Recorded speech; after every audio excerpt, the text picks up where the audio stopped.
I just wanted to talk a little bit about my background and my basically my journey until now. Um, okay, so ever since I was little, I've always wanted to paint and draw really well, plain and simple. And actually, my mother's here as well. She and my grandmother are both artists, painters, that were trained in the French and Italian style of painting from the 19th century. So realism art, and basically, you know, this I wanted to learn this craft, but it was very hard to obtain it in this country. I learned a lot from them in their studio. However, when I wanted to learn formally, it was hard. Okay, so my goal basically was to search out specific teachers around the world and not just a specific school. So my formal journey started in Italy. I studied under my master, Mario Falani, which was, he's a Florentine living in Siena. And his training was church painting and frescoes and so forth, but he also does gallery work. So I apprenticed him and during the week, and also I learned from different schools, ateliers around Florence. So this is an example of my first cast drawing that I did, and this is just a charcoal drawing. And what I really believe in is, as my teacher said, every piece needs to be a masterpiece. Okay, even if you don't have much experience, you have to focus and truly develop every piece until it's a masterpiece. So I truly believe in that and strive for that. And this drawing actually took two and a half months, every day, 6 hours a day, for 2.5 months, Monday through 7 days a week. So really took it to heart, and the gratification after you complete something like this for that amount of time is overwhelming, and the amount you learn from every day just concentrating, almost meditating throughout the piece is truly uplifting. Also, we copied master drawings, and basically the way we did this was to copy the master drawing, and my teacher would put the master drawing and the original drawing up to the window, and if it wasn't the exact same, I have to correct it or start over. So it was a very tedious way of training, but after a few of these things, you really build your vocabulary to be able to create whatever you like. And for liturgical art, classical art, you really build your chops up. Drawing and painting is basically no more than writing or composing. You need to learn the vocabulary to be able to draw. I mean, you look at the 19th century, look at the Baroque. I mean, they were classically trained like this, and all of them could really draw and paint. Okay, it's a vocabulary you have to build on. All right, there's no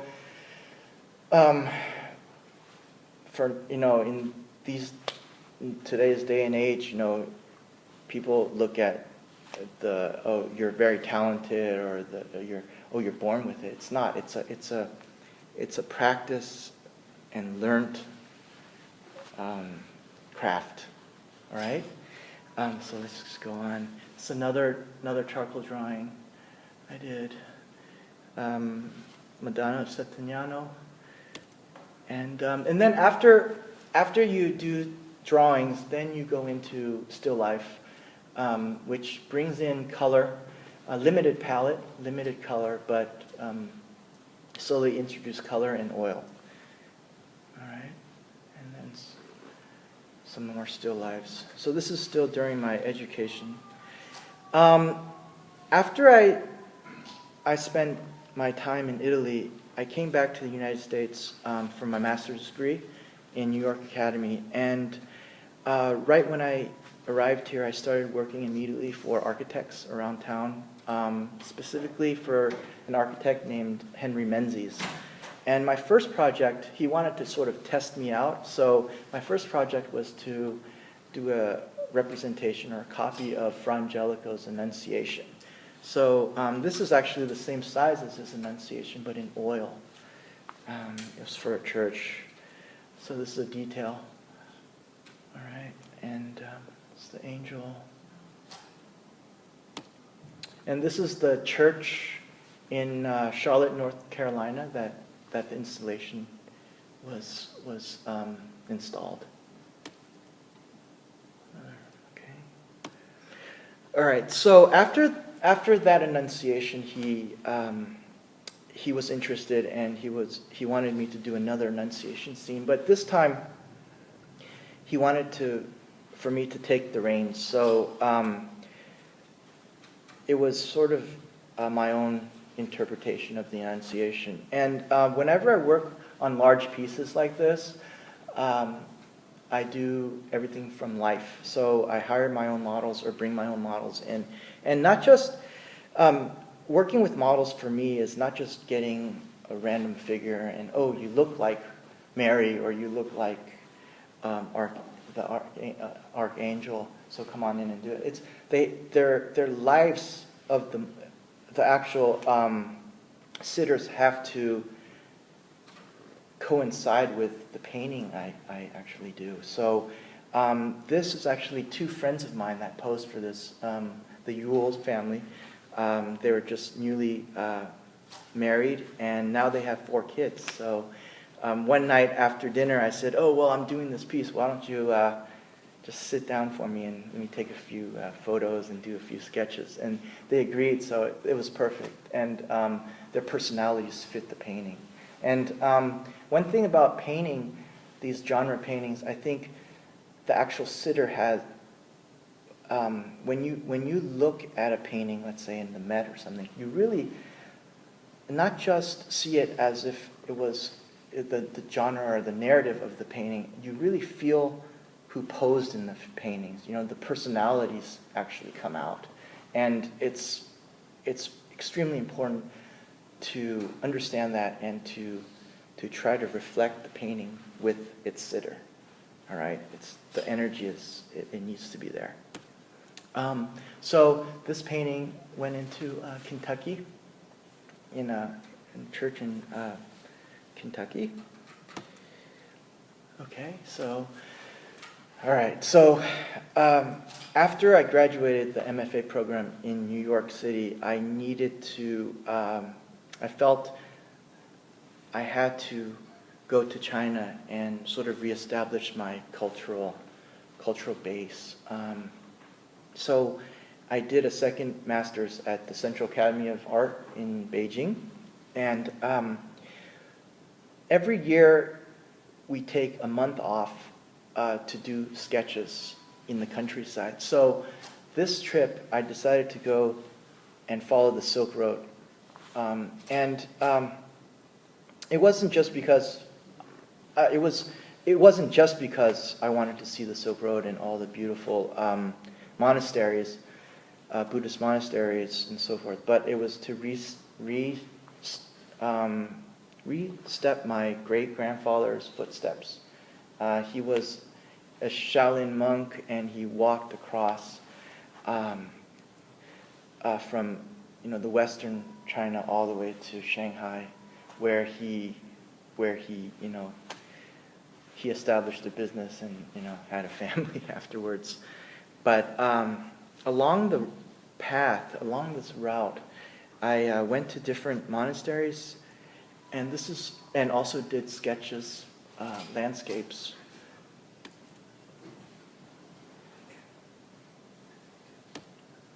All right. But along along my journey, I went to these monasteries, and I found something unique in them, because back in the 4th century or Tang Dynasty, where these monasteries were built, these monks, these sculptures were built. It was the highest influx of the Eastern and Western cultures. Okay, and the artisans were coming through from Constantinople, and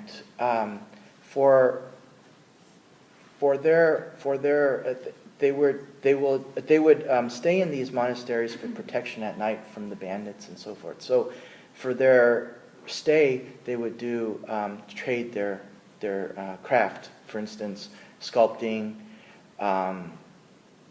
metal work, so forth. So, and they were all from the West, and they were primarily Christians. And you would see a lot of Christian relics inside these monasteries.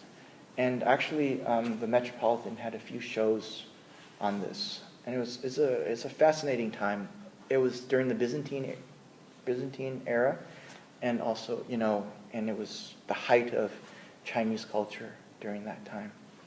So when I traveled through these monasteries, I picked up the pigments and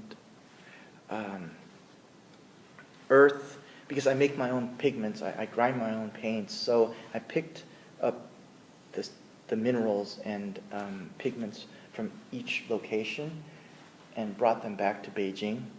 And I created this series of work through a few photos and through my imagination or my memory of my trip. So this is here as well. As you can see, I'm not just the format is Buddhist. The movement is, but I'm bringing a lot of the Western ideology into it. A lot of my own personal history, growing up in California or in the West, and educated in Italy, and also the Asian aspect of my cultural roots. So sort of fused everything together. And this as well.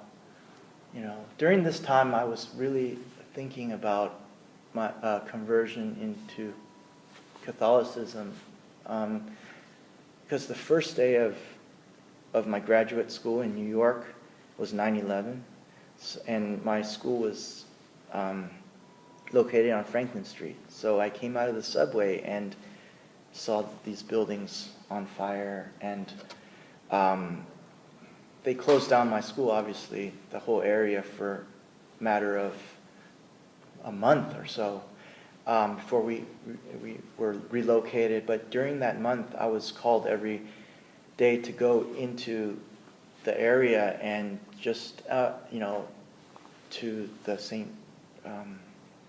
Peter's, St. Peter's, right, across the street from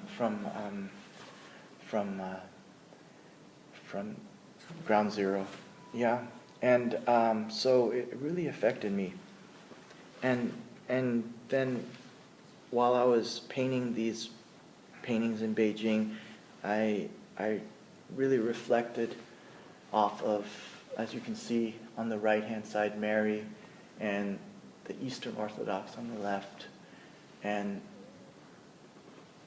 Buddhist temples, Buddhist sculptures in the center, and sort of a little bit of a self-portrait in the center, me being in the middle, and the two sides. So, sorry about the dark, I don't know, I just I lightened it up. So then I reached the Great Wall after traveling on the Silk Route, and just was uplifted in seeing, this incredible piece of architecture flowing through the landscape, and And this was sort of in the countryside, so it wasn't the main part of the Great Wall. And I had to do some paintings on that. You can see can't really see too well, but anyways, these are all pretty large paintings, about the size of the Madonna there. This is another one there. This is a show. So this show has been going around. It's been shown in the Beijing Museum of Art, the series, and also it's traveled around 2 or 3 galleries in New York, down in Tribeca, and also the Hudson County Courthouse had a show of the pieces, and this was one of the shows at the Hudson County Courthouse on the show. Okay, so then Our Saviors came along. Okay, this was after I came back from China, and I was in RCIA at Our Saviors, and around 4 months have passed in the RCIA program, and I had to go back to China for an art show, and I went across the street to the Union League Club, to where Father Rutler, as some of you guys know, he was working out, and I went down to the basement and said, "Father, am I still able to be baptized in spring if I missed around 2 months of RCIA?" And he says, "Oh yeah, sure, no worries. Just read and prepare yourself."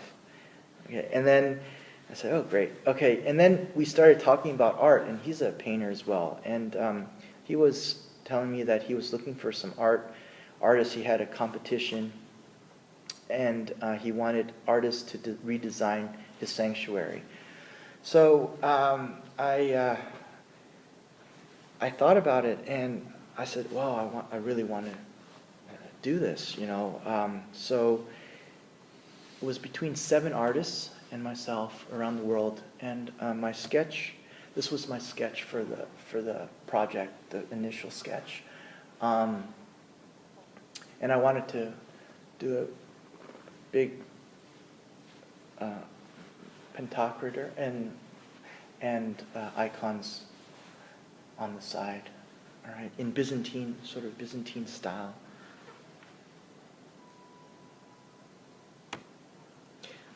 And he accepted the project, so it was remarkable. It was something. It was definitely God's will. Here's the installation, and actually I had some architects come in and measure out the space. And after we finished and installed, they said, "Well, this is a miracle because all the pieces kind of fit together." They didn't expect it to fit so perfectly because they were large pieces. And the center. So the center piece there it's 38 feet high, and it's consisted of 15 5x10 boards. So during the time I had like a 300 square foot studio. It was like a quarter of this room, and I did a very I gridded it out and did all my drawings and everything, but I did sections at a time. So I would do an eye or a mouth or a shoulder, and I didn't really know if it would all line up. So I said, okay, well, I had to make sure this thing all fits. So I put it out in the parking lot and got up on the roof and looked down, and I worked on it for a couple of days on the parking lot floor. just to make sure everything fit together. I had to even camp out at night there in the parking lot because I didn't want anyone to step on it, or a cat or a dog to do their business or anything. So it was a real experience. Luckily, I was very young at that time, and I didn't really care. So I don't know if I could do this kind of thing now, but it all worked out, and I was everyone was quite happy. And so this is the installation of it. Me working on final touches of this. St. Michael, Gabriel, Chrysostom, Saint of Preachers, and this is actually positioned right behind the pulpit. So he's the saint of all preachers. So it's to keep the priest very, very humble and St. George and Father Rutler, as some of you might know him, said, "Oh, couldn't you have made St. George bald or a little less hair?" But So the second phase, we wanted to place more of an international array of icons or saints, because where our Savior's is located, it's near the UN, and there's a lot of people, a lot of foot traffic from all over the world, as you know. So we did. We worked around the world. Obviously we needed to put some Asian saints, and this is Augustine Zhaorong, which was a part of the Boxer Rebellion, saint of the Boxer Rebellion. Right. Confessor. Edward, the Confessor, from England. St. John. We decided to do the young St. John from the time of Jesus, not the old bearded, version. Joan of Arc,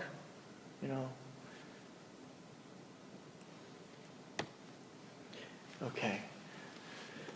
So then I jumped across town and was fortunate enough or blessed enough to work with Father Baker in the Actors Chapel, St. Malachy, and he decided to do an artist shrine. So I wrote this icon of Fra Angelico, holding up the Annunciation. I think is one of his most famous works. St. Vitus Dance.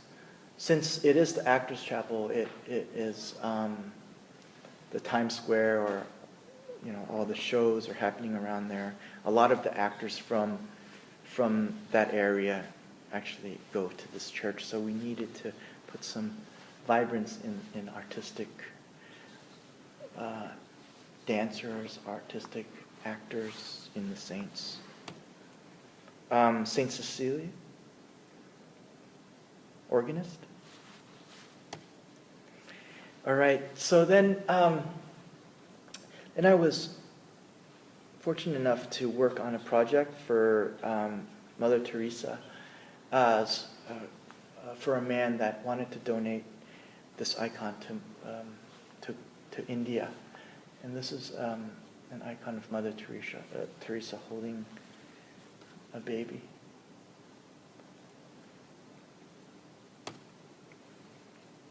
Saint Therese.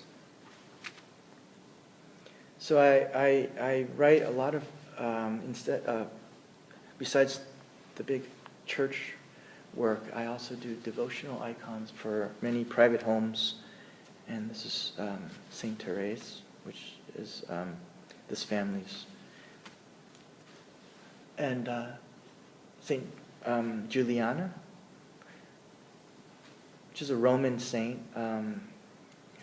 She's always holding the devil on a leash at bay.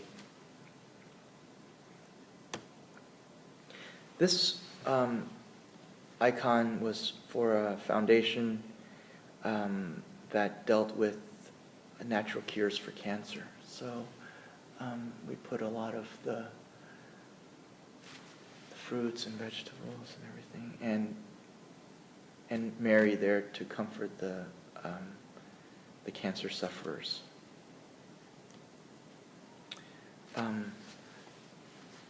This is Sacred and Immaculate Heart. We can see here. And this is interesting because these two icons were for a processional around Times Square.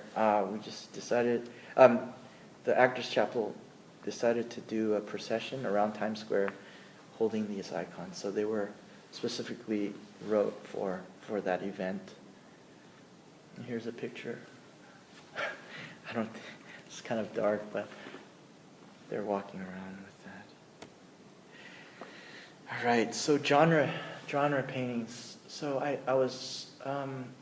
worked on genre paintings for a man down on the shore in New Jersey, and he wanted to incorporate some aspect of Peter, but also wanted to, since the house was on the shore of New Jersey, he wanted to have some sort of influence. So I decided to do a fishing scene with St. Peter and the fishermen, set sort of in turn of the century, and St. Peter on the boat. Holy Family paintings. I've done quite a bit of Holy Family paintings as well. And this one is too.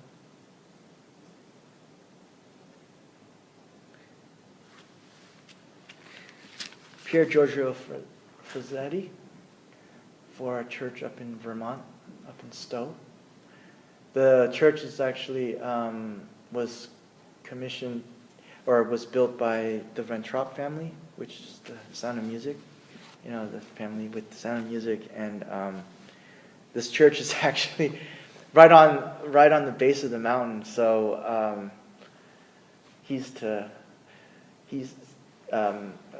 Pier Giorgio is to be prayed for, and for people that are skiing, not to break a leg, and keep them healthy. And this is Saint Damien of Molokai. So Saint Damien lived with the leopards in Hawaii. So, but he also started his travels in America at the church in Stowe, which is above his left-hand shoulder. So I did this icon for that church as well. And then some portraits. This is Father Rutler in oil. This was a part of this whole program for his 20th anniversary. And this is a full scale. It's a life size.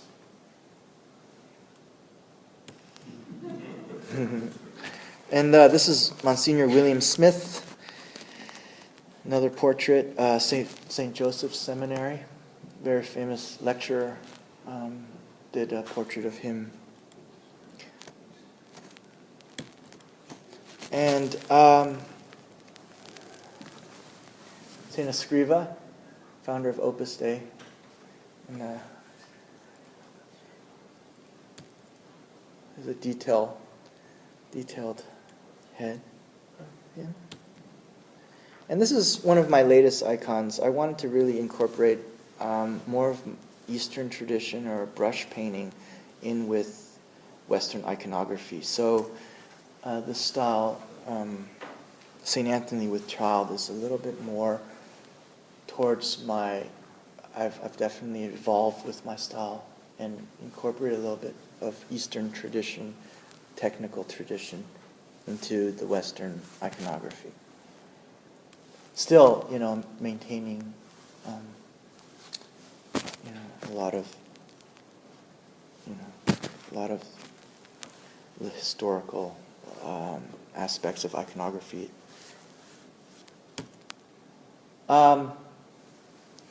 Chesterton, so Devotional Chesterton, yeah.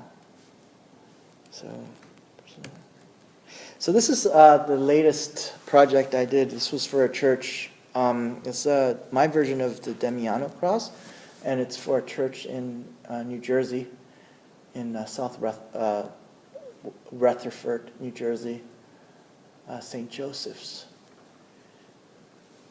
It's a lot of gold gild, and texture. There's a studio I work with in Brooklyn who fabricates all my panels, and I use very all traditional material, walnut boards, so they're able to use whatever my specifications are to build or fabricate, and they're very good. Here's the second version of the Damiana cross that I did.